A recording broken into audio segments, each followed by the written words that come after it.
Hello, అందరికీ నమస్కారం. మీరు చూస్తున్న ఈ మొక్క మందార మొక్క. ఈ మొక్క చూడండి.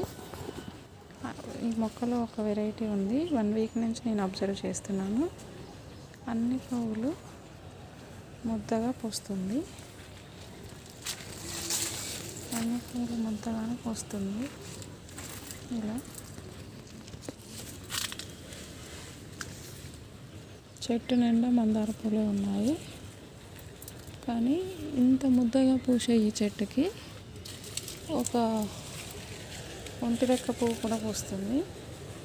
1 వీక్ నుంచి ఈ చెట్టు ఇలాగే పూస్తుంది.